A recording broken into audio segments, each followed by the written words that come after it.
Welcome to Policy and Governance Perspectives, the official podcast of the Schar School of Policy and Government at George Mason University. Join Dr. David Ramadan and Schar School experts as they engage in thought-provoking conversations with elected officials, policymakers, and thought leaders. Listen for in-depth discussions on policies, politics, governance, and career pathways, all designed to elevate your perspectives and expand your mind.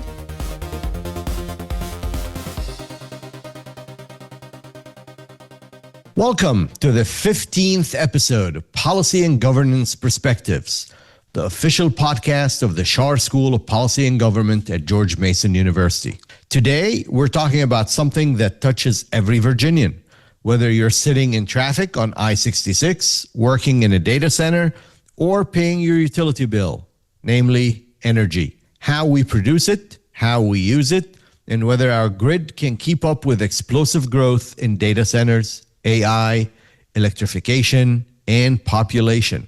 Our conversation centers on the new Virginia Energy Report, Policy Roadmap for the Commonwealth, produced by George Mason's Center for Energy Science and Policy. The report warns that Virginia is facing a once-in-a-generation potential energy crisis, driven by surging demand, rising costs, and constraints on building new generation. But it also lays out practical near-term solutions. I'm joined by two of the people behind that work, Paul Anthony Babouche, JD, adjunct professor at George Mason University and lead author of the Virginia Energy Report. Paul has more than 25 years of experience in the environmental and energy sector, including 13 years at the U.S. Environmental Protection Agency and serving as director of the Energy Security Division at the U.S. Department of Energy, where he led foreign intelligence analysis on global energy and environmental issues. And retired Ambassador Richard Kozlerich, co-director of the Center of Energy Science and Policy and distinguished visiting professor at the Schar School. He teaches on the geopolitics of energy security and public policy, and previously served as U.S. Ambassador to Azerbaijan and to Bosnia and Herzegovina, as well as National Intelligence Officer for Europe. Together, we'll break down where Virginia's energy system stands today, what's driving the crunch, and the report's roadmap, from top-down policy tools to bottom-up local action and education, to keep the lights on, bills manageable, and the Commonwealth competitive. Gentlemen, welcome. Thank you, David. Glad to be here. Let's talk in general about why Virginia is at a crossroad in energy. Give us the 30,000-foot view here. Why did you and the team decide Virginia needed this report now? What problem were you trying to solve? Take it from here. Great. Thank you. So the project began as a classroom project. I teach a class called Energy Law and Policy.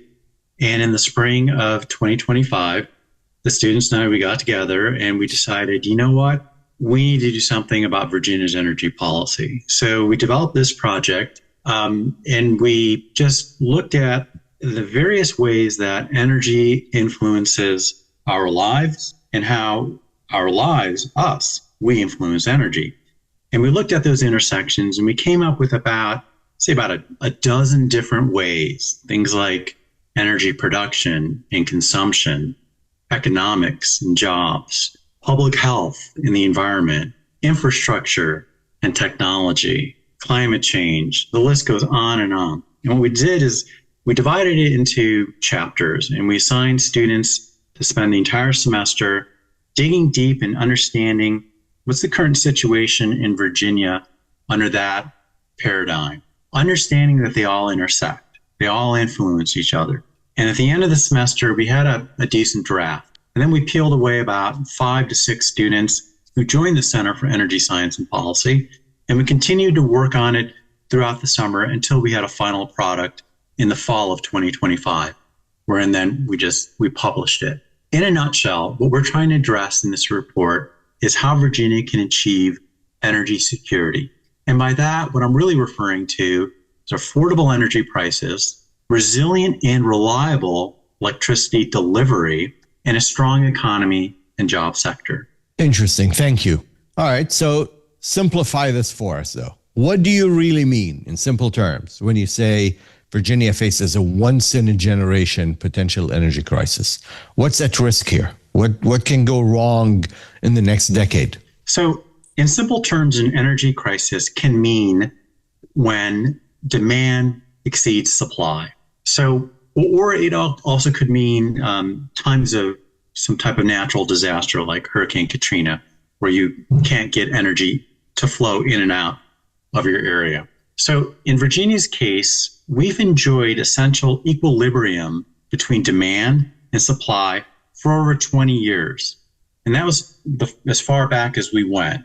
You could probably see that balance continuing further, but we only went back 20 years. So essentially our generation, our production of energy and our supply has been in balance. We've been good. Over the past 20 years, our primary energy consumption has dropped a little bit, by about a third, which means that we're relying more on getting energy, electricity, from neighboring states like Pennsylvania and Virginia. Now, when we look at that's where we're at today, right? We're short about 25-30% of our needs today in 2026. Now, when we look at end-use sectors, these are the sectors that consume energy. Historically, transportation has consumed the most for the Commonwealth. But because of the growth of data centers, Virginia, for the first time, had the commercial sector almost tied with the transportation sector. In fact, of all the states in the country, Virginia is ranked 6th nationally in terms of energy consumption from the commercial sector, largely driven by data centers. And this is 6th behind states like Texas, California, New York, Florida, and Illinois. Now, when this happens, when you have an equilibrium potentially out of balance, you have to make difficult decisions. Historically, in the 1970s, Presidents Nixon, Ford, and Carter faced energy crisis, and they had to make very difficult decisions in terms of rationing petroleum. And this resulted in a shortage of fuel, long lines at gas stations, people running out of gas, a spike in inflation, and Congress turning around and passing a slew of energy conservation laws, which are still in existence today. So right now we're in this situation where we need to either generate more energy, specifically electricity, or find ways to reduce our energy consumption. Now, I want to be clear, David, I'm not suggesting that the lights are going out in the Commonwealth. I don't believe that's going to happen. We're really talking about periods of peak electricity usage, which in Virginia is going to be in the summer months. So by crisis, I'm referring to really high electricity bills, people not being able to afford, to heat or cool their homes. Let me push back for a second on the high electricity bills. That's not an option. Everything is controlled by the State Corporation Commission in Virginia. They cannot just raise them for the summer, unless we're talking about long-term raises. It just doesn't happen when energy consumption is higher than needed. No, I'm not sure that's entirely accurate. So in Virginia, the utilities can charge the prices they need, and they can go back to the State Corporation Commission and ask that they can recuperate those type of increases in costs from the State Corporation Commission. But if Dominion needs to charge more because they need to pay more, they're going to get that cost structure replenished through some type of tariff or rate structure that the State Corporation Commission may or may not, agree to, but they're going to probably somehow get their money back. Correct. So it has to go through a State Corporation Commission process, and they may or may not be approved. Right. That's true. That's not something where we have a higher need this summer, and then all of a sudden electricity is going to go up in July. It just doesn't work that way. I think you're interjecting a question there. I'm fine with. Good. All right. Talk to us a little bit about the spider web. You mentioned that in your report. Touch one part and everything else moves. Unpack that for our listeners. Yeah, the one thing I tell my students is that the energy sector is very complex. There are a lot of moving parts. So when, for example, energy prices increase, people have less money to spend on other areas. The cost of heating or cooling a home goes up. The burning of fossil fuels can contribute to climate change. which could exacerbate weather events such as flooding and heat events. Any over-reliance on any one particular technology, even renewables, creates vulnerabilities, for example, in the supply chain. So energy is one of these public policy issues that really touches on everything else, whether it's the health sector or international security, commodities, trading, what have you. Everything requires energy to move things. And the analogy of a spider's web is just to say that when you touch one of these areas, there are reverberations along the way to everything else. So an increase in prices perhaps has the strongest pull on everything else. Thank you.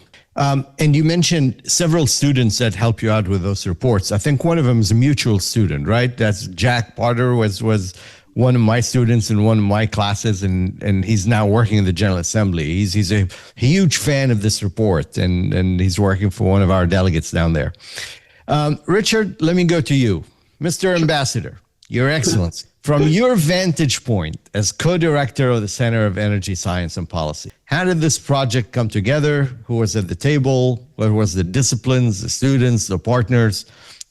Share a story with us. Well, I think the most important thing I did was to get out of the way because, Paul and his students, and between that synergy there, they created what I think is an outstanding example of the kind of research that George Mason Schar School is capable of doing. So, there was no sort of collective decision to do this. It just arose as kind of a natural synthesis of student interest and faculty interest, which is really what has to drive something like this.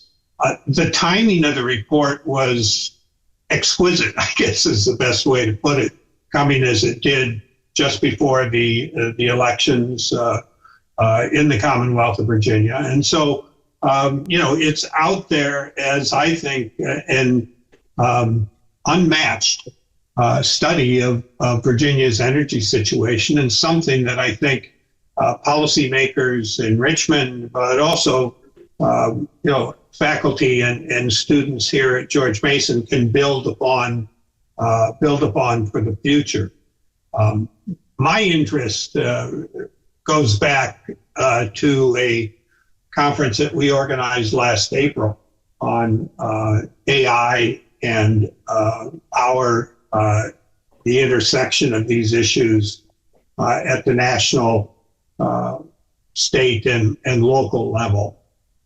And I think the one thing that is going to be important to address, and Paul has hinted at this, is kind of the shift of electric power as being a commercial transaction to being more a governance process. And so I think that one of the things that we're going to have to be looking at is, how do you manage the policy alignment at the local and state and even national level? But also important is making sure that we involve community interest groups in developing basically the social license that's going to be necessary as we go forward. So I think this is what the center does best, which is provide an environment, even though our resources are limited, to allow studies like this to take place. David, if I can add one thing. Sure. So we published the report in November, and I recently looked at what the General Assembly is contemplating in new bills for this session. And what I found was that there are, tracking our report, a considerable number of proposed bills that are doing exactly what we're asking the Commonwealth to do. I'm not suggesting that they took our report or are reading it, but a lot of what we suggest is really important, resonates with leadership right now in the General Assembly.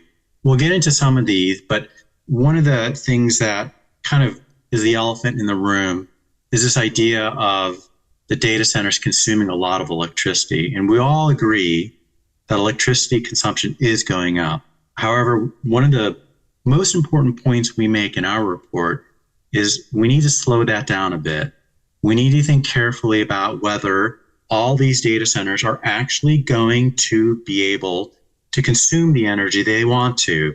In other words, is a speculative type of endeavors on businesses to build this, or are they really going to consume this energy? So you have bills out there like HB 429 by Delegate Bowling that talks about accessing, reliable modeling software. Bills, HB 155 by Delegate Thomas talking about, getting energy storage access and things of that nature.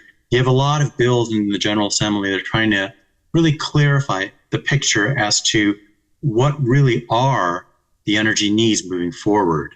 A former leader in the Virginia House and dear friend of mine used to say, take credit when the sun goes up, take credit when the sun comes down. So take credit for it, whether they read the report or they just happen to be thinking on the same page here. But that is great news to hear. So let's delve into that a little bit. Data centers is a big issue. The need for energy for data centers is huge.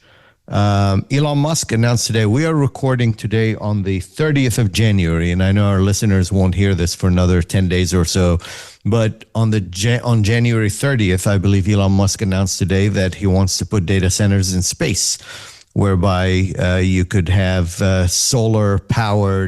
continuous solar-powered energy to run them. Interesting. Let's, whether that works or not, I don't know. I mean, I'm going to keep his politics out of this show, but the man created a heck of a full self-driving car that I just ordered one. And there is an issue with data centers in Virginia. I mean, they used to be the darling of Virginia. I live in Loudoun County. Loudoun County is the hub for data centers. They used to be the darling of any county. We have the lowest real estate tax in Loudoun in the area because of the income that comes from data centers. Then they went to a little problematic to then becoming the target. Everybody is attacking them. We saw that in Prince William, where a chair of the board was removed because of support to data centers.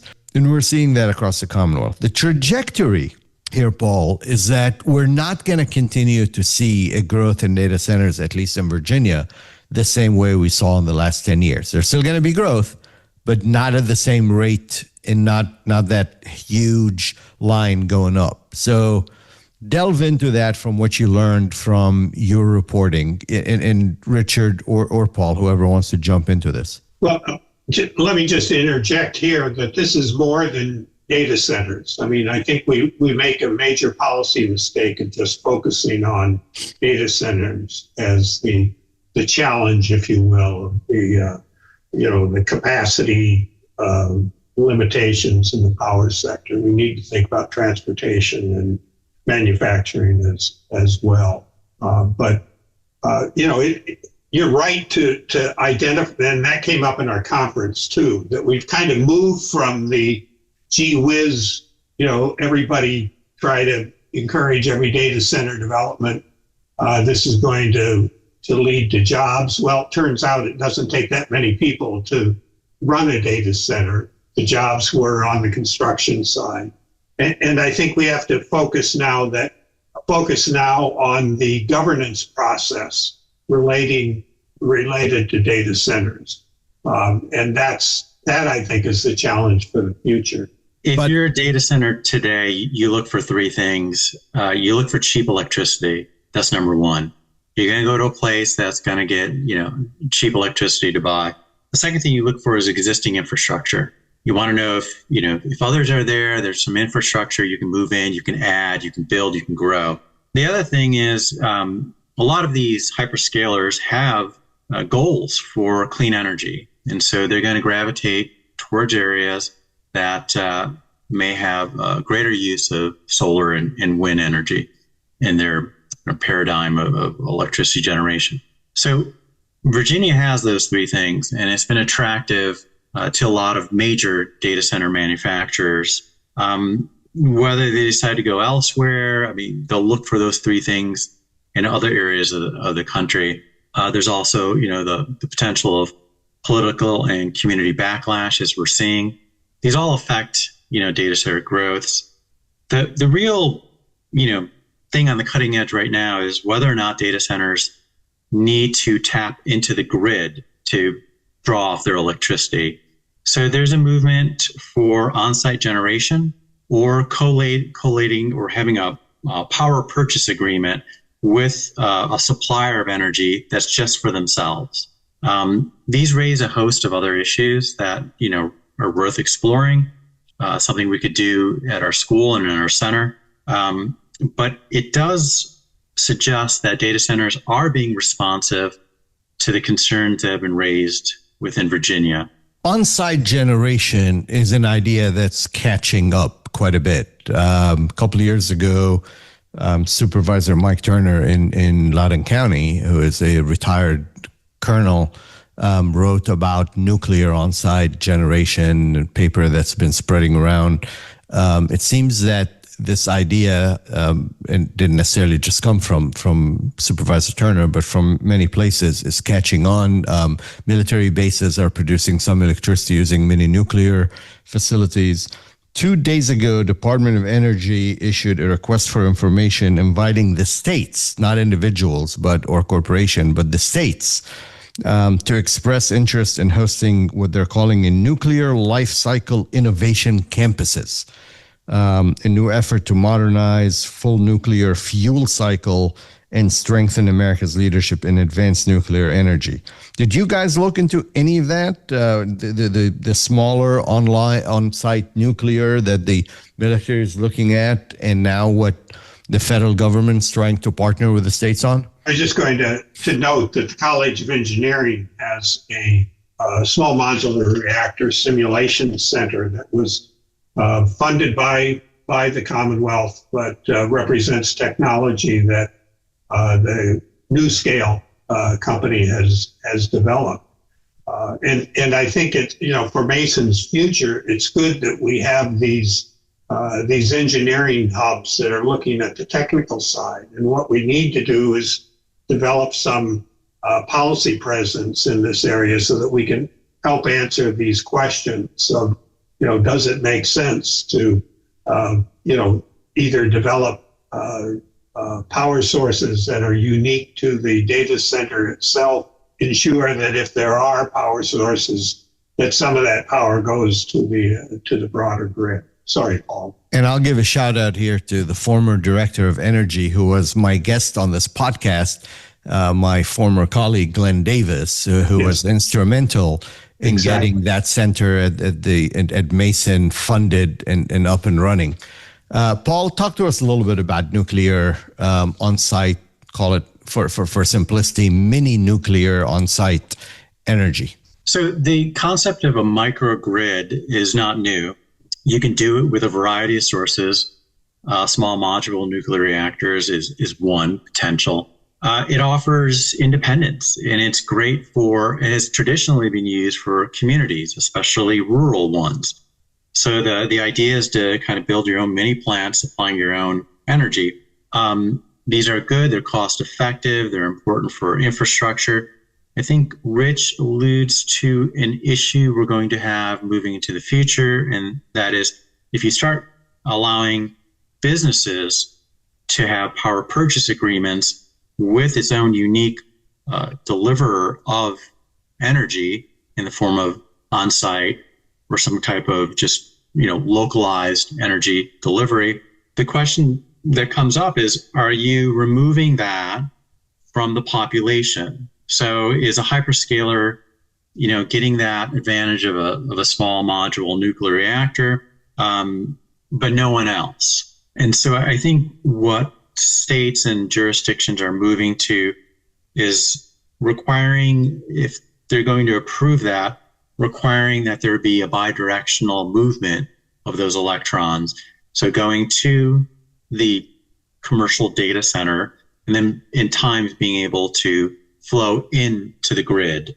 And I think that's going to be a policy decision that's going to be important for the Commonwealth, and one that I would advise that we do. This whole idea of, do we want the data centers connected to the grid or not? raises a lot of issues. If they're connected to the grid and they're drawing a lot, or they're raising prices. If they're disconnected to the grid and they're isolated, but they have their own energy source, is the larger public losing at that? And so I think the middle ground is that there's some type of flexibility where the data center at times of peak load can ramp down their production, their energy consumption, and allow those electrons to flow back into the grid to help those who need firm energy. So we're talking about hospitals, nursing homes, areas where we have a vulnerable population. And I think it's this middle ground, this moderate area of saying, look, data centers, they're not the bad guy. We need them. We like them. As you alluded to, David, when they were first introduced, we loved them. We invited them to the community. Now there's this kind of boogeyman image of saying, oh my goodness, they're just going to draw too much energy. They're going to raise costs. And so we've got to get away from these extremes, and we've got to find a middle ground that provides practical types of kind of policies. And that's what I'm alluding to when I'm talking about the sharing of electrons back and forth from data centers. The key, though, is to allow flexibility in the movement of these electrons back and forth. So the agreements have to be one where if you have on-site generation, you have to be able to allow those electrons to go into the electric grid for others to use. Interesting. And I want to talk a little bit about generation. But before we go there, a quick also shout out to Congressman Don Beyer. This is the third discussion on energy on this podcast. We talked the traditional discussion with Glenn Davis.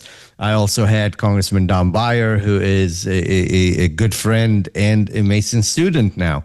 And we talked about fusion energy. I want to talk a little bit about generation in general, whether you want to include fusion in that or not. There is something opening up in Virginia on fusion, first in the nation. But talk to me about top-down tools. Your report was very clear. You're not picking winners or losers. Is the philosophy all the above at this point continues to be? Where are we? We have a construct we have to work in, and that construct is the Virginia Clean Economy Act. One current bill being proposed is to broaden the definition of what qualifies, and that would be nuclear energy. Fusion, fission, small modular reactors, that will likely pass. So the trajectory is, dispatchable power, which is fossil and natural gas, are the backbone of energy right now. The Virginia Clean Economy Act gradually over time eliminates dispatchable power. That might be problematic if you do not have reliable, renewable energy sources. The inclusion of nuclear is very important because that's going to be highly reliable. The other component to this is energy storage. So there is a bill being debated now in the General Assembly to increase energy storage, both short-term and long-term. If that bill passes, you're going to start to see perhaps greater confidence in renewable energy sources coupled with energy storage as a means to power Virginia's energy sector into the future. But right now, let's not try to hide the fact that coal had an increase of 30% nationally during this cold snap. Natural gas is really the predominant go-to for on-site generation. So I think it behooves us to be practical about these needs. If there is a need to extend the deadlines of the Virginia Clean Economy Act, which is really about 2050 to be 100%, there is a need to extend those deadlines because of the lack of maturation of energy storage. Then I think that our legislators will address that and extend it. Is that a question at this point, or is that a reality at this point? There is a need versus is there a need? I don't think it's a reality. It's a must-do right now. However, you do want to have a technological midterm evaluation. By that, what I mean is if you're going to say renewable energy, solar and wind, are going to be the future energy sources for electricity in the Commonwealth. You're going to need energy storage. And we have verified short-term energy storage capabilities. Long-term energy storage, 100 hours plus, is something that needs to be developed and demonstrated and proven and be cost effective.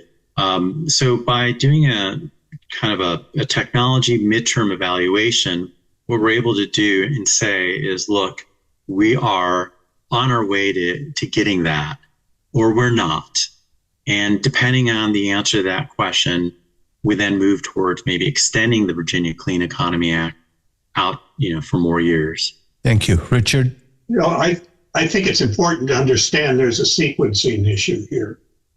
And it's, nuclear is not going to solve the short term or maybe even the medium term, given the amount of time it takes for the regulatory approval. Right now, there's only one small modular reactor design that has the Nuclear Regulatory Commission Good Housekeeping seal of approval. It happens to be NuScale. But I was participating in a webinar earlier this week where the discussion was about nuclear and where is the money likely to go in that sector. And it seems, again, you can get different views from different people. It's more likely that money will go to reopening some of the closed nuclear facilities around the country and building data centers close to those. 3 Mile Island is one of the examples. And before we throw Musk's idea, if you will, out the window, I think it would be interesting, David, if you had a session with Hina Kazmi, who teaches a course on space policy here, because there are going to be some much longer term developments that are going to affect AI, energy production, data centers. We may find ourselves in 10 years actually talking about, moving data centers into space because we can't find enough real estate on Earth. Last point I just make very quickly. I've talked to a counterpart of our center at the University of Texas in Austin. And it's interesting to see Texas going through the same process in a way that Virginia is. And we need to be very conscious that there's a lot of competition out there for the future of AI and data center development. And we need to be more aware, I think, of what other states are doing in other universities. Bringing it back to earth, whether that's in Texas or in Virginia. Leadership this is not just a technical discussion. There is a leadership discussion here and leadership need to direct the Commonwealth into a certain policy. Rich, you've seen this internationally. You have experience in the diplomacy and the intelligence world. If we want to bring it not just to earth, but to Virginia, what are we looking for from our leadership here? And before I let you answer, full disclosure, our new governor in Virginia is a dear friend. I had the pleasure and honor of supporting her campaign and serving on her transition team. I am proud of the fact that she had decided to include an energy czar in her cabinet. Have not been named yet, but there will be an energy czar to work across the government agencies in Virginia on energy issues. I personally would like to see a Secretary of Energy versus just a czar in Virginia. But besides these moves, are we looking, and is there advice that we can send on air here via our humble podcast to Her Excellency, the Governor of Virginia, on energy leadership? Well, Paul, I'm not going to try to duplicate what you might have come up with in terms of policy recommendations in your work. But it seems to me that today, we need leadership that recognizes that that Virginia, has a stake in the future of energy, whether we're talking about nuclear as we've been, or in terms of understanding the relationship between data centers, artificial intelligence, and energy demand.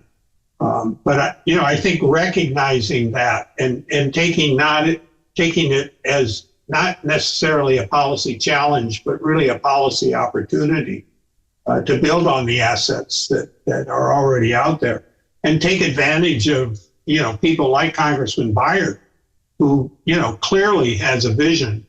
It may be long term, but it's kind of the next step of building that vision into a reality, and it can be done, I think, at the level of the Commonwealth here. Look, if Governor Spanberger were on this webcast right now, what I would say to her is the pathway to energy affordability runs through rural Virginia. And what I mean by that, Hold on. You just gave a headline for this podcast. Say that again. The future of energy goes through the pathway of energy in the Commonwealth is through rural Virginia. Right. And what I mean by that, and it's important because she's the unicorn candidate, a Democrat who did well in rural areas of Virginia. What I mean by that is that not just in Virginia, but across the entire country, there's been a disconnect about these issues, and that disconnect runs the rural-urban divide. We are not going to achieve energy affordability unless we bring on rural Virginia and rural America. And what this means is if you're going to build large infrastructure projects like solar farms and wind farms, you're going to need a lot of land. That's the one disadvantage with renewable projects is you need a large footprint. This requires building projects where there's a lot of land. Those are the rural areas. Then you need to construct a connectivity between those rural areas running through other rural areas before you essentially get to an urban area that's consuming a lot or a data center that's consuming a lot. Right now, rural areas do not like renewable energy projects. Within the Commonwealth of Virginia, there are about 120 municipalities. 40 have passed bans on solar type of projects. This is a serious problem. So one of the mistakes that happens is you're a top official, and the first thing you do is you say, well, you know what? I want to control permitting and siting. So we're just going to legislate by fiat, top down, that we're going to build these projects. And that's a huge mistake. So one of the advantages of working at a university like George Mason University is we've had projects in rural areas. We've gone to what's referred to as South Side. So we went to Henry County, a city of Martinsville, a city of Danville, and we brought students in and we worked closely with community leaders and local government. And we sat down with them over the course of a year. And we said, how can we make this work? How can we build an energy action plan for you? And so during the course of that engagement, there was a lot of trust. We built up a lot of trust. They achieved a lot of confidence in what we were providing them.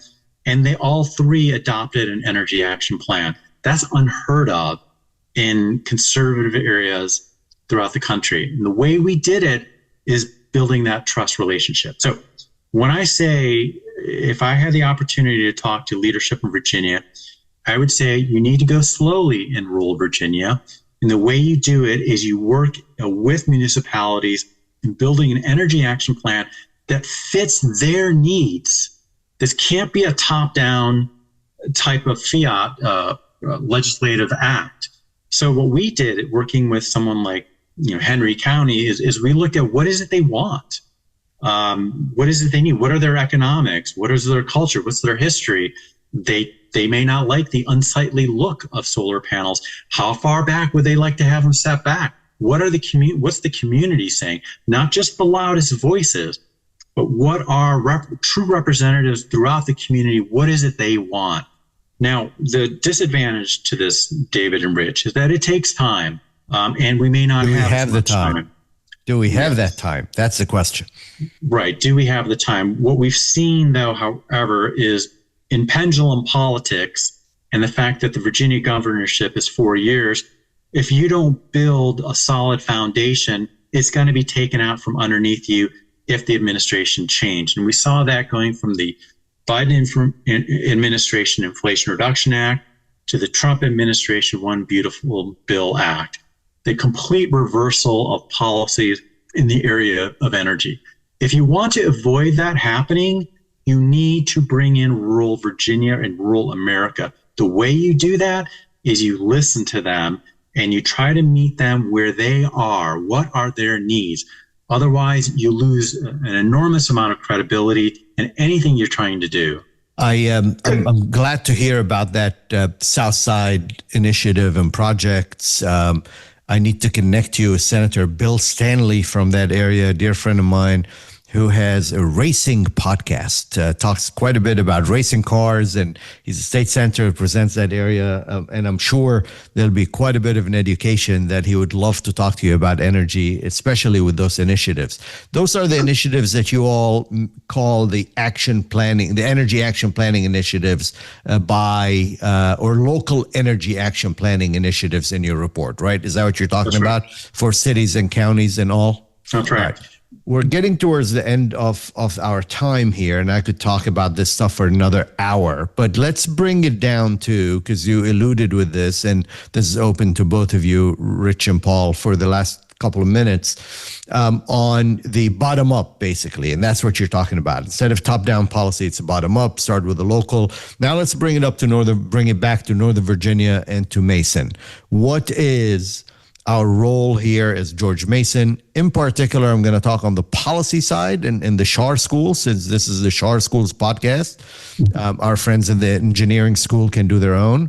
But on the Schar School side, what is our bottom-up role? How can our students engage? And in particular, engage with our local surrounding, which is Loudoun, Fairfax, Arlington, Alexandria, and so on. Well, I think part of it does, in fact, involve other departments and schools here at Mason. I mean, we are not going to be able to do this alone as simply a standalone policy approach. And I think, building connections with the College of Engineering in particular on their existing centers and the desire to do more as Schar in the nuclear area would be one way of advancing these interests from the bottom up. I think one thing that Schar can do is to begin to identify what the stakeholder groups in this process are. I mean, Paul has mentioned the pathway being through the rural areas and community interest groups, but somehow we have to bring together, the utilities, the state regulators, the data center developers, and the interests in terms of academic research that George Mason can provide.